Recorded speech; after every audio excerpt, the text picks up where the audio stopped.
থাপ্পড় দেয়। আজ একে আদব শিখিয়েই ছাড়বে। বড় ভাইয়ের গায়ে হাত তুলবে কেন?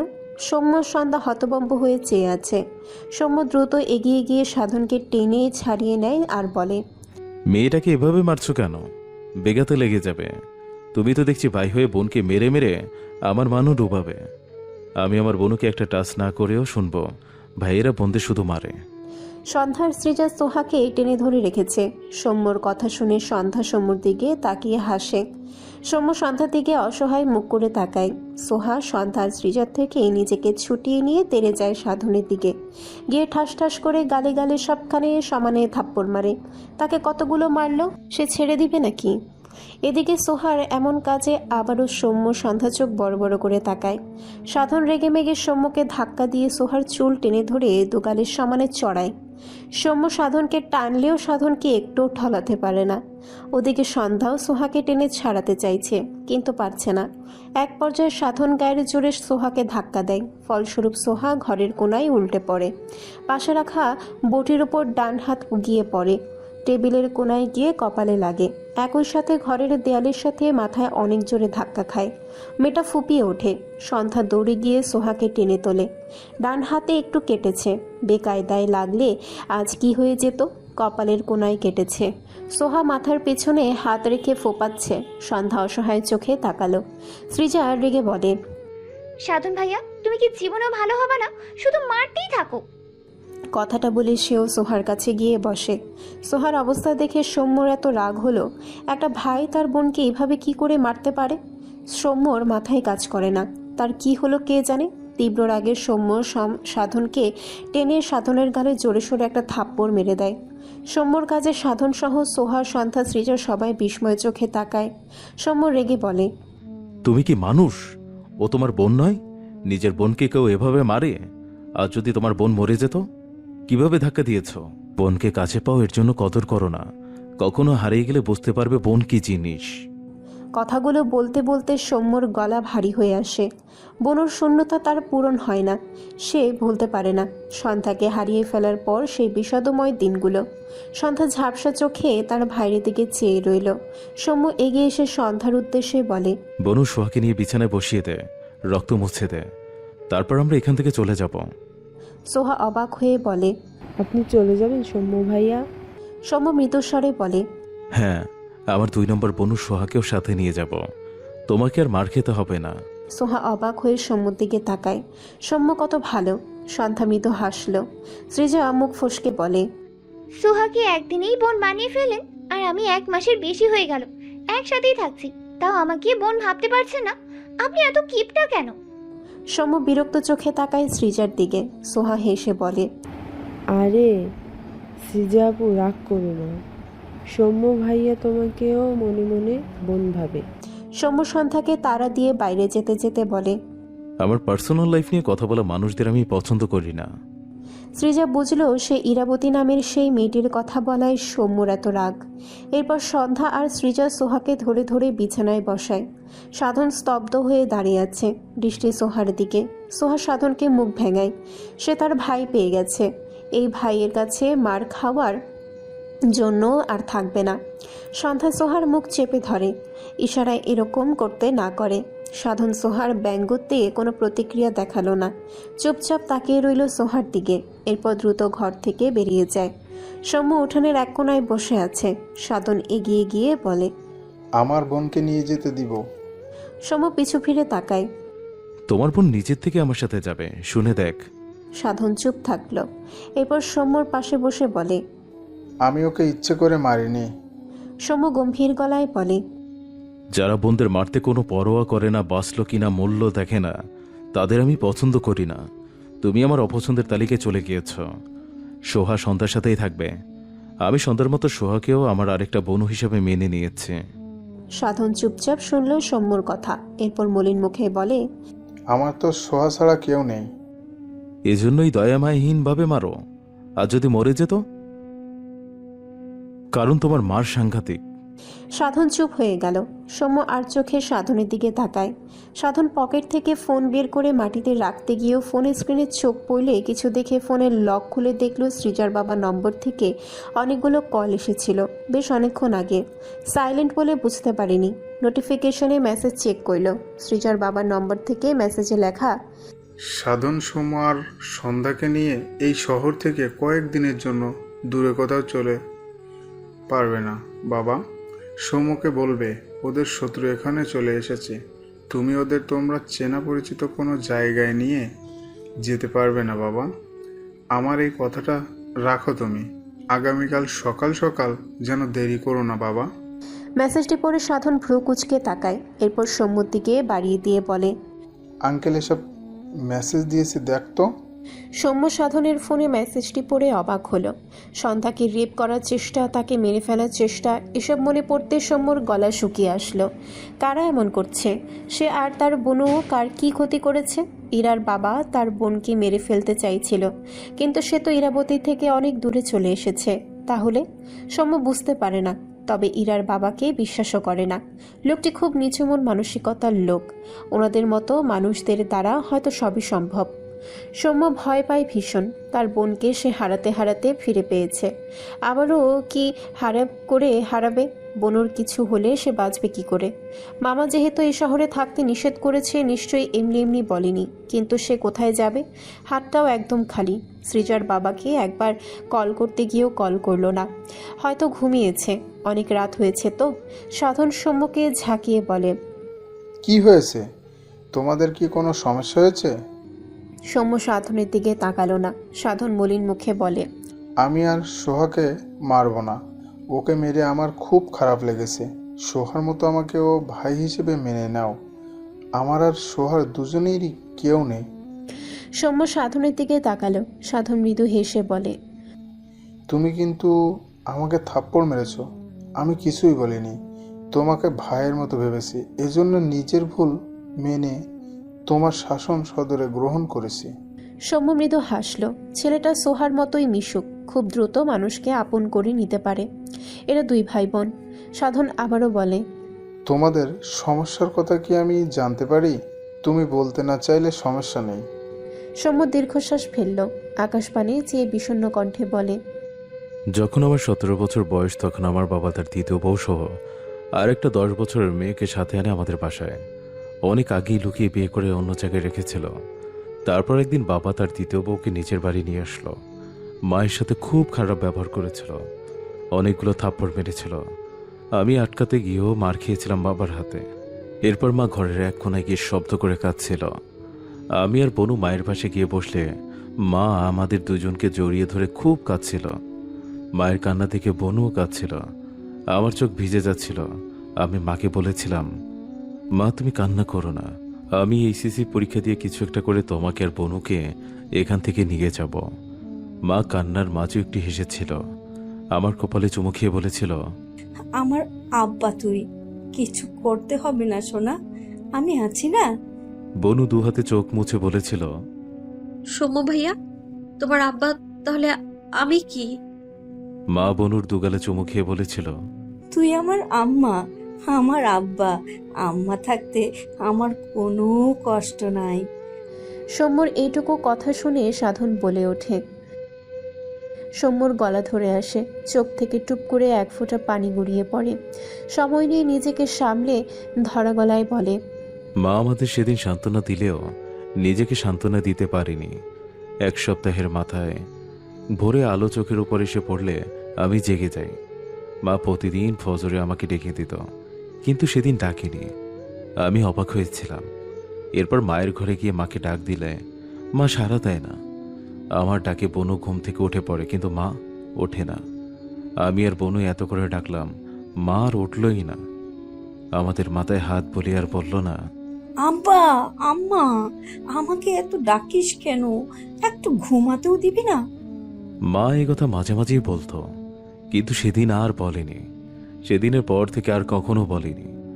আমি বনু গলা ফাটিয়ে কেঁদেছিলাম, মা একবারও সাড়া দিল না।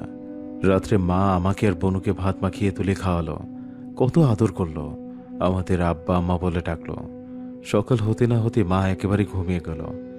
এরপর কত রাত বনু না ঘুমিয়ে মায়ের জন্য কাঁদত, মা মা করে ডাকত। আমি চোখ মুছে বনুকে জড়িয়ে সান্ত্বনা দিতাম। এইটুকু বলে সৌম্য থামে, দু হাতের মাঝে মুখ নিয়ে নিঃশব্দে চোখের পানি ফেলে। খুব মনে পড়ে মাকে। সাধন সৌম্যর কাঁধে হাত রাখল।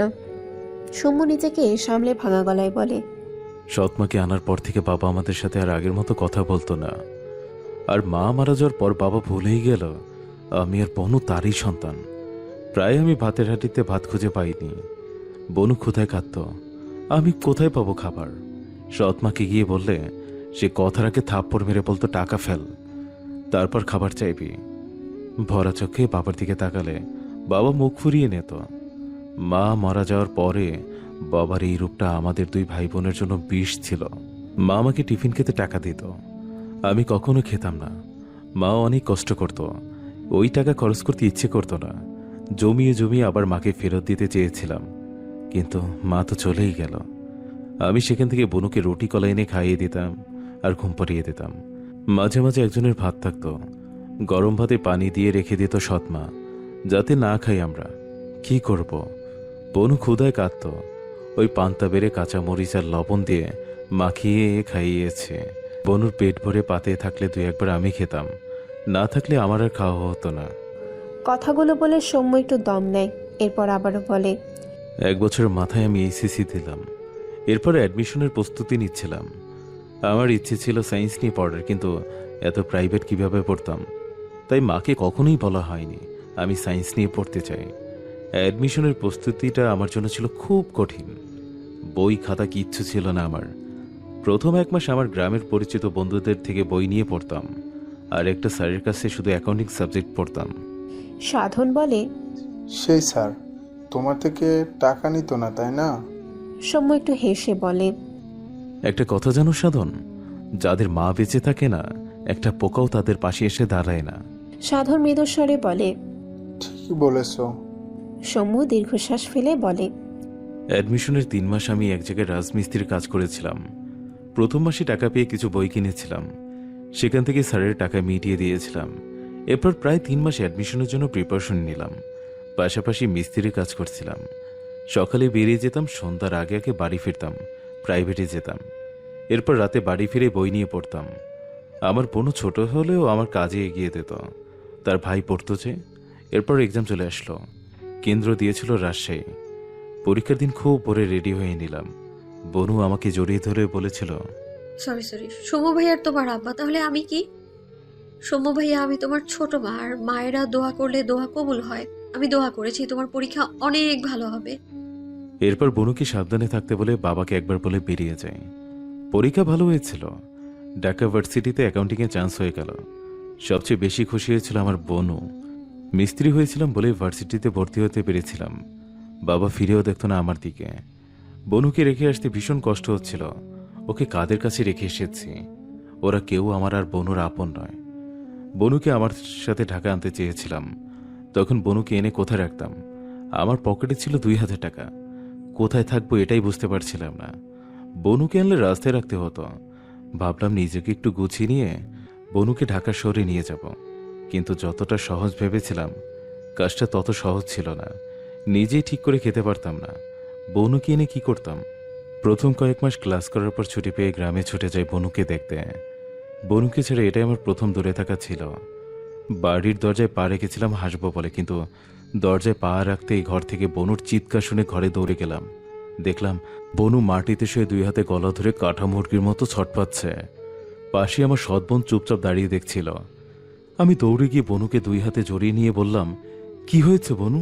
বনু শুধু গলা দেখাচ্ছিল। কিছুক্ষণ পর আর আওয়াজ বের হচ্ছিল না বনুর গলা দিয়ে। আমি সময় নষ্ট না করে বনুকে নিয়ে হসপিটালে যাই। ডক্টর বনুকে দেখে বলে, বনুকে কস্টিক সোডা খাওয়ানো হয়েছে, এর ফলে গলার ভেতর পড়ে গিয়েছে। দেরি করিনি বলে বাঁচাতে পেরেছে। তবে বনু আর কখনো কথা বলতে পারবে না, কিন্তু অপারেশন করালে কথা বলতে পারবে, যদিও সম্ভাবনা খুব কম। কথাগুলো শুনে পুরো দুনিয়া কেঁপে উঠেছিল আমার। অপারেশন করাতে অনেক টাকার প্রয়োজন, আমি তো 3 বেলা খেতেই পারি না, অপারেশন করাবো কি করে? চুপচাপ বাড়ি ফিরলাম বনুকে নিয়ে। এরপর জানতে পারলাম আমাকে নিয়ে সৎ মা সৎ বোন অনেক উল্টাপাল্টা কথা বলছিল।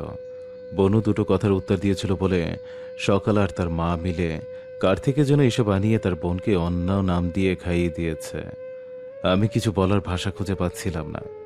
বাবার কাছে গিয়ে বললাম, বাবা, তোমার বউ আর মেয়ে আমার বোনের গলা পরিয়ে দিয়েছে, এখনো কিছু বলবে না তুমি? বাবার উত্তর ছিল, তোমার বোনের গলায় আওয়াজ বেড়ে গিয়েছিল, ওরা শাস্তি দিয়েছে, এখানে আমি কি বলবো? সেদিন বাবার কথা শুনে এত অবাক হয়েছিলাম, এত কষ্ট হচ্ছিল, শুধু বাবাকে দেখছিলাম।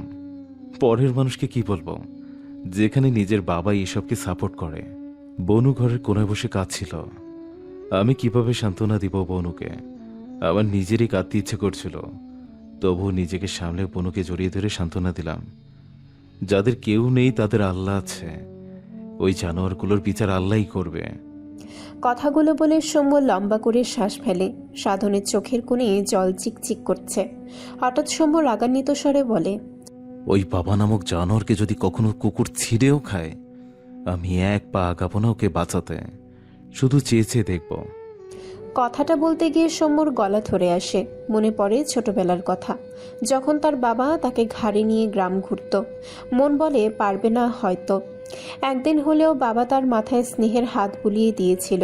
এসব ভাবলে রাগ পড়ে গিয়ে কষ্টরা এসে ভিড় করে।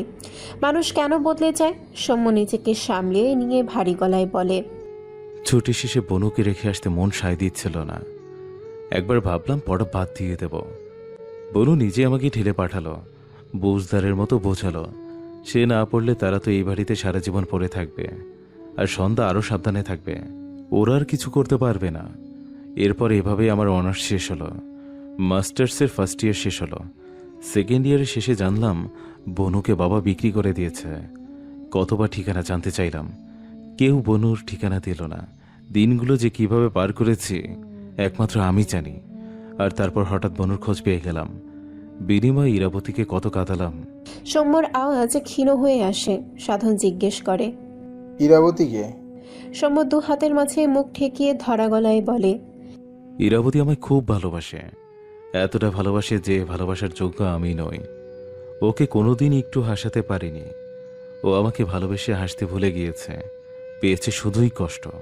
এরপর সৌম্য সাধনের দিকে বেচা চোখে তাকায়, একটু হেসে বলে, জানো সাধন, ইরাবতী আমার পা ধরেছিল ওর সাথে থাকার জন্য, কিন্তু আমি তাকে ফিরিয়ে দিয়েছি। ওর থেকে কথা নিয়েছি ও যেন ওর মতো বড় ঘরের কাউকে বিয়ে করে নেয়। কত স্বার্থপর আমি। কথাগুলো বলে থেমে থাকে। এরপর ভাঙা গলায় বলে, ইরাবতীর খাতায় এই পৃথিবীর সবচেয়ে স্বার্থপর মানুষটা আমি। হয়তো সারা জীবন আমিই থাকব। আমাদের মতো মধ্যবিত্ত নিম্নবিত্তরা ভালোবেসে কখনো মহান হতে পারে না, বরং তারা ভালোবাসা নামক অধ্যায়ে সবচেয়ে স্বার্থপর হিসেবে আখ্যায়িত হয়। এটাই আমাদের নিয়তি। এরপর একটু থেমে সৌম্য আবারও বলে, আমি আর বনু বেশ অনেকটা সময় বাবা মায়ের আদর পেয়েছিলাম। তারপর একদিন মা মারা গেল আর বাবা বদলে গেল। আমাদের অবস্থা অতই সাগরে হাবুডুবু খাওয়ার মতো হলো। এই যেমন আল্লাহ আমাকে আর বনুকে নদীর তীরে খুব সুন্দর একটা নৌকা উপহার দিয়েছিল। বোকা আমি আর বনু ভেবেছিলাম পুরো নদী আনন্দের ভ্রমণ করবো, কিন্তু আল্লাহ আমাদের নদীর মাঝখানে এনে ফেলে দিয়েছে। আর তারপর যতবার সাঁতরে উঠতে গিয়েছি, কেউ না কেউ এসে পানির মাঝে ঠেসে ধরেছে, দম আটকে আসতো আমাদের। আর তখনই আল্লাহ ঘোষণা করত, আমাদের হায়াত এখনো বাকি, দুঃখ পাও বাকি, এভাবেই বেঁচে আছি আমরা। সাধন মলিন মুখে সৌম্যর দিকে চেয়ে আছে। সৌম্য উঠে দাঁড়িয়ে বলে, বনুকে পেয়ে খুব খুশি হয়েছিলাম। অনেকদিন পর একসাথে বসে খেতে চেয়েছিলাম, কিন্তু ওই যে দুঃখ ছাড়া আমাদের জীবন অপূর্ণ। তাই আমাকে কেউ এসে চাকু মেরে গেল আর আমার বোনকে রেপ করার চেষ্টা করলো। যখন আমার বোন শ্বাস আটকে ছটফট করতে লাগলো, তখন আল্লাহ আবারও বাঁচিয়ে নিল নতুন দুঃখ দেওয়ার জন্য। এই যে খারাপ লোকেরা আবারও আমাদের পিছু নিল। সাধন শার্টের হাতা দিয়ে চোখ মুছে সৌম্যকে জড়িয়ে ধরল। সৌম্য অবাক হলো না। সাধন খুব নরম মনের মানুষ, এটুকু সময় চিনেছে সে। সাধন মৃদুস্বরে বলে, সন্ধ্যার অপারেশন আমি আর তুমি দুজনেই মিলে করাবো, তুমি এটা নিয়ে চিন্তা করো না, কেমন? সৌম্য কিচ্ছু বলল না। সৌম্য আর সাধন বাইরে বেরিয়ে আসার পরপর সন্ধ্যা, সোহা আর সৃজা বাইরে বেরিয়েছিল। সৌম্যর বলা সব কথা শুনে সৃজা আর সোহা বিস্ময় দৃষ্টিতে তাকিয়ে আছে। দুজনের চোখ জোড়া অসংখ্য বার ভিজেছে। সোহা সন্ধ্যার গলায় হাত দিয়ে বলে, সন্ধ্যা, আমার অনেক খারাপ লাগছে জানো। সৃজা মলিন মুখে সন্ধ্যার দিকে চেয়ে আছে। এটুকু মেয়ে কত কিছু সহ্য করেছে। সন্ধ্যা সোহার দিকে তাকিয়ে মৃদু হাসল। সোহা নাক টেনে বলে, শোনো, আমার ভাইয়া 1 নম্বরের বজ্জাত, কিন্তু মাঝে মাঝে আবার অনেক ভালো। দুটো ভাই মিলে তোমার গলার অপারেশন করলে তুমি আবার কথা বলবে। উফ, আমার ভাবতেই কি যে ভালো লাগছে। সন্ধ্যার ঠোঁটের কোণে হাসি, তবে চোখের কোণে পানি জমছে অনবরত। ডক্টর বলেছে সম্ভাবনা খুবই কম।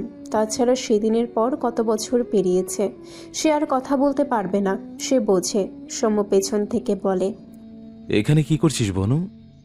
সন্ধ্যা পিছু ফিরে দুহাতে সৌম্যকে জড়িয়ে ধরে। কত বছর হয়ে গেল সে কথা বলতে পারে না, ভাইয়া বলে ডাকতে পারে না, মা বলে ডাকতে পারে না। কথাগুলো ভেবে সন্ধ্যার দলা পাকিয়ে কান্না আসলো। ভাইয়ের বুকে মাথা রেখে ফোপালো। সৌম্য বাঁ হাতে সন্ধ্যাকে জড়িয়ে নিয়ে ডান হাত সন্ধ্যার মাথায় রেখে বলে, কেন কাঁদছিস বনু? সন্ধ্যা যেভাবে ছিল সেভাবেই থাকলো। সৌম্য অসহায় চোখে তাকালো। একটু পর সন্ধ্যা মাথা উঁচু করে সৌম্যর দিকে তাকায়, চোখ মুখ লাল করে ফেলেছে। সৌম্য সন্ধ্যার মুখে মুখ মুছে দিয়ে বলে, এভাবে তো বোকারা কাঁদে। তুই কবে স্ট্রং হবি বনু? সন্ধ্যা নাক টেনে মাথা নেড়ে বোঝায় সে স্ট্রং হয়ে যাবে। সৌম্য মৃদু হাসলো। সোহা সাধনের পাশে গিয়ে বলে, তুমি আমাকে আর মারবে না বলেছ। সাধন সোহার দিকে চেয়ে রেগে বলে, তুই আড়ি পাতলি কেন? এজন্যে মার খাবি। সোহা রেগে বলে, আবার তুমি আমাকে মারতে চাইছো? তুমি জীবনেও ভালো হবে না। সাধন একটু হেসে বলে, এখন থেকে শুধু মুখে বলবো। সাধনের কথায় সবাই হাসলো, সোহাও হাসলো। সে তো ভাইয়ের ভালোবাসা বোঝে, কিন্তু সারাদিন ঝগড়া মারামারিতেই সময় কাটে। গত রাত একেবারের জন্য আকাশ চোখ এক করতে পারেনি। সন্ধ্যার চিন্তায় মাথা ফেটে যাওয়ার উপক্রম হয়েছিল। সবার আগে আর্টিস্ট দিয়ে সৌম্য আর সন্ধ্যার দুটো স্কেচ তৈরি করে নেয়। এরপর রাতেই সবাইকে খবর দিয়ে উচ্চপদস্থ পুলিশ কর্মকর্তাদের প্রস্তুত থাকতে বলেছিল। ডিবি স্পেশাল ব্রাঞ্চ সব কিছু নিয়ে পুরো সিলেট শহর সারাদিন ঘুরেছে। সৃজাদের গ্রামের প্রতিটা মানুষ ছবি দুটো দেখে বলেছে তারা এই দুজনকে দেখেছে গতকাল। আকাশ খুশি হয়েছিল, কিন্তু সিলেট শহরের প্রতিটি গ্রাম শহর তন্ন তন্ন করে খুঁজেও সন্ধ্যা সমুর টিকিটিও পায়নি। আকাশ অসহায় হয়ে সৃজার বাবার কাছে ফিরে এসেছে। ভেবেছিল লোকটাকে কিছু বলবে না, কিন্তু এই লোকটা তার ধৈর্যের বাঁধ ভেঙে দিল। কোথায় লুকিয়েছে এই সন্ধ্যার সৌম্যকে? আকাশ সৃজানকে কোলে নিয়ে সৃজার বাবার উদ্দেশ্যে রাগান্বিত বাণী ছুড়ে দেয়, নিজের ছেলের প্রতিও কি আপনার মায়া নেই? এখনো সময় আছে, বলে দিন সন্ধ্যা কোথায়? সৃজার বাবার চোখে মুখে অসহায়ত্ব। সে সকাল থেকে সাধনকে ফোনে পায়নি। সে নিজেও জানে না ওরা কোথায় গিয়েছে, জানলেও বলতো না। সে স্বার্থপর হতে পারবে না কখনো। আকাশ আগের চেয়েও চিৎকার করে বলে, কিছু বলছেন না কেন? আমার সন্ধ্যা কোথায় বলুন। সৃজার বাবাও কেন যেন রেগে গেল খুব। অতঃপর তেজি কণ্ঠে বলে, কি ক্ষতি করেছে ওরা তোমার? সন্ধ্যাকে রেপ করার চেষ্টা করেও স্বাদ মেটেনি? সমুর পেটে ছুরি চালিয়ে ক্ষান্ত হচ্ছে না কেন তুমি? কেন এমন করছো? কারণটা বলো। সৃজার বাবার কথা শুনে আকাশ স্তব্ধ চোখে তাকায়। তার মাথা চক্কর দিয়ে ওঠে। কানে একটা কথা বাজছে, সন্ধ্যার রেপ। আকাশ ঢোক গিলল। সৃজানকে কোল থেকে নামিয়ে দিয়ে সৃজার বাবার দিকে চেয়ে ঢোক গিলে বলে, কি বলছেন এসব? সৃজার বাবা আকাশের ব্যবহারে অবাক হলো। এই ছেলে হঠাৎ এমন শান্ত হয়ে গেল কেন? আকাশ সৃজার বাবার সামনে দাঁড়িয়ে হাঁসফাঁস কণ্ঠে বলে, কি হয়েছিল সন্ধ্যার সাথে? সৃজার বাবা আরও অবাক হলো। অতঃপর ভ্রু কুঁচকে বলে, সন্ধ্যাকে রেপ করার চেষ্টা করা হয়েছিল। একটু থেমে কণ্ঠে তেজ নিয়ে বলে, চেষ্টা করা হয়েছিল কেন বলছি? সন্ধ্যাকে মানসিক রোগী বানিয়ে দেয়া হয়েছিল। মেয়েটার মুখের দিকে তাকানো যেত না। ড্রামার মধ্যে চলে গিয়েছিল ও। ওকে স্বাভাবিক করার ব্যবস্থা করতে না করতে হাজির হয়ে গেল তুমি। ওর হাত মুখের ক্ষতগুলো মিশতে না মিশতে আবার তুমি। আকাশ দু হাতে কান চেপে চিৎকার করে বলে, চুপ করুন।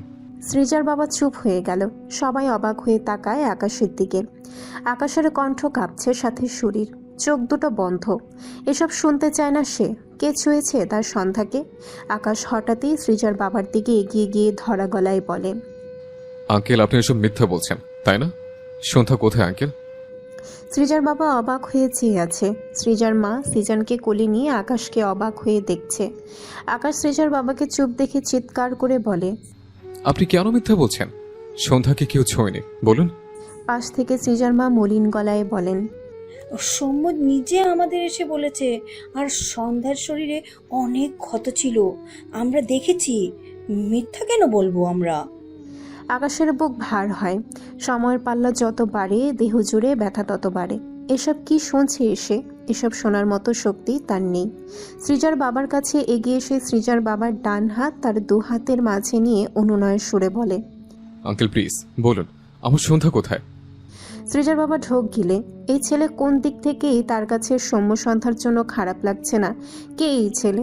ভাবনা রেখে তার ফোন এগিয়ে দিয়ে বলে, সৌম্যর সিম নেই। আমার আরেকটি ছেলের ফোনের অনেকবার কল দিয়েছি, পাইনি। তুমি ওদের খোঁজ পেলে আমাকে জানিও। আকাশ আর একটা কথাও বলল না। সৃজার বাবার কথা হয়তো বিশ্বাস করে নিয়েছে। চুপচাপ বড় বড় পা ফেলে সৃজাদের বাড়ি থেকে বেরিয়ে যায়। বড় রাস্তায় দাঁড় করিয়ে রাখা গাড়ির ড্রাইভিং সিটের পাশের সিটে উঠে বসে। ড্রাইভিং সিটে বায়ান উঠে বসে। ঘাড় বাঁকিয়ে আকাশের দিকে তাকালে দেখল আকাশ সিটে হেলান দিয়ে চোখ বুজে রেখেছে। ডান হাত চোখের উপরে রাখা। বায়ের মৃদুস্বরে ডাকে, স্যার। আকাশ ছোট করে বলে, ঢাকা ব্যাক কর ফাস্ট। বায়ান গাড়ি স্টার্ট দেয়। একটু পর পর আকাশের দিকে লক্ষ্য করে। তার ভীষণ খারাপ লাগছে। আকাশকে হঠাৎ কেমন নিস্তেজ লাগছে। আকাশ সত্যি নিস্তেজ হয়ে পড়ে আছে। তার কাঁদতে ইচ্ছে করছে। মনে পড়ে সন্ধ্যার হাসি মাখা মুখ। চঞ্চল সন্ধ্যা সুযোগ পেলেই নাচত, প্রাণ ভরে হাসত। আকাশ দেখেছিল সন্ধ্যার ভেতরে লুকিয়ে থাকা উচ্ছ্বাস। শেষবারে সন্ধ্যা তার দিকে তাকিয়ে হেসেছিল। সেই সন্ধ্যাকে কেউ ছুঁয়েছে। সন্ধ্যা বাঁচতে চেয়ে ছটফট করেছিল, তাই না? কথাগুলো ভেবে আকাশ দু হাতে মাথার চুল টেনে ধরল। বায়ান গাড়ি সাইড করে, ভেতরে লাইট জ্বালায়। এরপর বিচলিত কণ্ঠে বলে, স্যার ঠিক আছেন? আকাশ বায়ানের দিকে তাকায়। বায়ান অবাক হয়। আকাশের চোখ দুটো লাল। আকাশ আবারও সিটে হেলান দিয়ে ভারী গলায় বলে, বাড়ি চলো। রাত তখন প্রায় 2টোর কাছাকাছি। আসমানি নয়নের চোখে ঘুম নেই, এজন্য ঘর থেকে বেরিয়ে ডাইনিংয়ে এসে বসেছে। আকাশ কোথায় গিয়েছে কে জানে, গতকাল থেকে নেই। আর এদিকে সন্ধ্যার চিন্তায় কিছু ভালো লাগে না। হঠাৎ বাড়ির বেল বেজে ওঠে। আসমানি নয়ন এগিয়ে গিয়ে লুকিং গ্লাস দিয়ে দেখলো বাইরে আকাশ দাঁড়ানো। অতপর দরজা খুলে দিয়ে বলতে নেয়, কোথায় গেছি? শেষ করার আগেই আকাশ তার মাকে জড়িয়ে ধরে। আসমানি নয়ন অবাক হয়, কাঁধে ভেজা লাগলো। ভদ্রমহিলা বিস্মিত হয়। আকাশের পিঠে হাত রেখে বলে, কি হয়েছে আব্বা? আকাশ তার মাকে ছেড়ে মায়ের দুহাত তার দু হাতের মাঝে নিয়ে ভাঙা গলায় বলে, তুমি জানতে, তাই না মা? এই জন্য এত চুপচাপ হয়ে গেছে তুমি। আমি জানি তুমি জানো সন্ধ্যা কোথায়। প্লিজ মা বলো, সন্ধ্যা কোথায়? আসমানি নয়ন ছেলের পানে চেয়ে অবাক। আকাশের চোখ দুটো লাল সাথে ভেজা। ভদ্রমহিলা আকাশের গালে হাত দিয়ে বলে, কি কইতাছো তুমি? আমি কেমন জানমু আমার জান্নাত কই? আকাশ চেঁচিয়ে বলে, একদম মিথ্যা বলবে না। তুমি জানো আমার সন্ধ্যার খোঁজ। একটু থেমে আবারও ভাঙা গলায় বলে, মা তুমি আমাকে শাস্তি দিতে চাইছো। আমি সব শাস্তি মেনে নেব, বিশ্বাস করো। দেখো সন্ধ্যা যাওয়ার পর মাস পেরিয়ে গিয়েছে, বিশ্বাস করো আমি এক রাতও শান্তিতে ঘুমাতে পারিনি। এবার আমাকে অন্যভাবে শাস্তি দাও। আসমানি নয়ন বাখারা হয়ে ছেলের পানে চেয়ে আছে।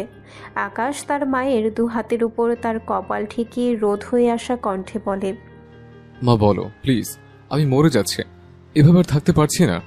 আমার দম বন্ধ লাগছে, সন্ধ্যা এনে দাও না মা। আসমানি নয়ন বিস্ময়ে বাখারা হয়ে মাথা নিচু করে তার হাতে মুখ ঠেকিয়ে রাখা অসহায় ছেলেটার পানে চেয়ে আছে। চোখের কোণে পানি জমেছে। প্রথম দিকে সন্ধ্যাকে ডিভোর্স দেওয়ার ব্যাপারে আকাশকে দোষারোপ করলেও এখন কেন যেন আকাশকে দোষ দেন না তিনি। ইচ্ছের বিরুদ্ধে বিয়ে দেওয়ার পর সন্ধ্যার প্রতি আকাশের রিয়াকশন খুব একটা অস্বাভাবিক ছিল না। সবচেয়ে বড় কথা, সন্ধ্যা যাওয়ার পরদিন থেকেই তার ছেলেটা ভীষণ অগোছালো লাগে। মা হয়ে সে ছেলেকে বুঝবে না এমন তো নয়। আসমানি নয়ন তার দুহাত সরিয়ে নিয়ে আকাশের গালে হাত দিয়ে ভেজা গলায় বলে, আমি তো জানি না আব্বা আমার জান্নাত কোথায়। তুমি খুঁজতে থাকো। আমার দোয়া তোমার সাথে